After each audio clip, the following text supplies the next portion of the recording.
যেদিন বেআইনি নির্মাণ নিয়ে হাওড়ায় রুদ্ররূপ মমতা বন্দ্যোপাধ্যায়ের আমরা দেখলাম, সেদিনই জালিয়াতির খবর সেই হাওড়ার লিলুয়া থেকে। লিলুয়ায় জমি জালিয়াতি, দাগ এবং খতিয়ান নম্বর জাল করে সরকারি জমি দখল, চাঞ্চল্যকর অভিযোগ বেসরকারি সংস্থার বিরুদ্ধে। এও অভিযোগ এই জমি পেতে সাহায্য করেছেন খোদ বিএলআরও। আর আজ সকালে এই খবর আমরা দেখাই নিউজ 18 বাংলা, আর তার কয়েক ঘন্টার মধ্যেই তৎপরতা দেখুন।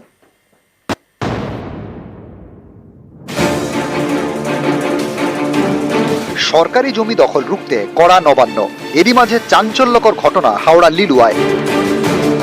এখানকার মিরপাড়ায় প্রায় 5 কাঠা সরকারি জমি দখল, তাও আবার দাগ ও খতিয়ান নম্বর জাল করে। সরকারি জমি দখল করে চলছে জলা জমি ভরাট। কলকাতা প্রিঞ্জাপোল সোসাইটি, এই বেসরকারি সংস্থা সম্প্রতি বালি জগাছা ভূমি ও ভূমি রাজস্ব দপ্তরে একটি চিঠি লেখে। সেখানে দাবি করা হয় মিরপাড়ায় তাদের একটি জমি রয়েছে, সেই জমিতে তারা গোশালা করতে চায়। এর জন্য জলা জমি ভরাটের প্রয়োজন। চিঠিতে জমির দাগ এবং খতিয়ান নম্বর উল্লেখ করা হয়। সেই নথি নিউজ 18 বাংলার হাতে। সরকারি তথ্য অনুযায়ী বেসরকারি সংস্থাটি যে খতিয়ান নম্বর নিজের বলে দাবি করেছে, সেটি আসলে সরকারি জমি। জমির দাগ নম্বর অন্য ব্যক্তির নামে। অভিযোগ, কোন রকম ভেরিফিকেশন না করে এই জমি ভরাটের অনুমতি দিয়ে দেন বালি জগাছার ভূমি ও ভূমি রাজস্ব দপ্তরের আধিকারিক। এভাবেই সরকারি জমি দখল করে বেসরকারি সংস্থা। তারপর 5 কাঠা জমি পাঁচিল দিয়ে ঘেরা হয়, শুরু হয় জলা জমি ভরাট। নিকাশি নালার উপর তৈরি হয় সংস্থার অফিস। এই সরকারি জমিতেই রয়েছে একটি অঙ্গনওয়াড়ি কেন্দ্র। জমি দখলের জেরে সেটিও বন্ধের মুখে। স্থানীয়দের অভিযোগ, এভাবেই জলা জমি ভরাট করে দেওয়ায় বর্ষায় জল জমবে, বাড়বে দুর্ভোগ। আমরা দেখেছি বিগত দিনে এই জায়গাটাই টোটাল জলাভূমি ছিল। লিলুয়ার এই যে উত্তর দিকের জলটা এসে এখানে জমে, তারপরে এই জলটা বাইপাস হয়ে সরস্বতী খাল অব্দি যায়, সেটা আমরা মাস্টার প্ল্যানও দেখেছি। এখানে যদি ভরাট হয়ে যায় তাহলে জল 1 হাঁটু করে দাঁড়িয়ে থাকবে। এই জমিটা নিয়ে এত সমস্যা জানি না কি ব্যাপার এখন ওদের ওখানে লোকালিটির মধ্যে, ঠিক আছে না, বা জমি আপনার রেকর্ডেড, এটা আপনাদের অনেকদিন ধরে। হ্যাঁ, জমি অনেকদিন, সরকারি জমি হবে কেন, কি মুশকিল? সরকারি জমি বেদখল হওয়ার ঘটনায় অভিযোগের আঙুল উঠছে বিএলআরওর দিকে। এ নিয়ে তার মুখে কুলুপ।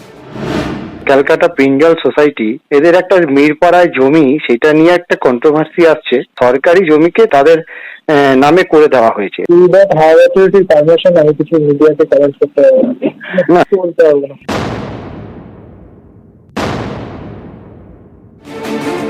সোমবার সকালে সরকারি জমি দখলের খবর দেখায় নিউজ 18 বাংলা। এর কয়েক ঘন্টার মধ্যেই প্রশাসনিক তৎপরতা শুরু হয়।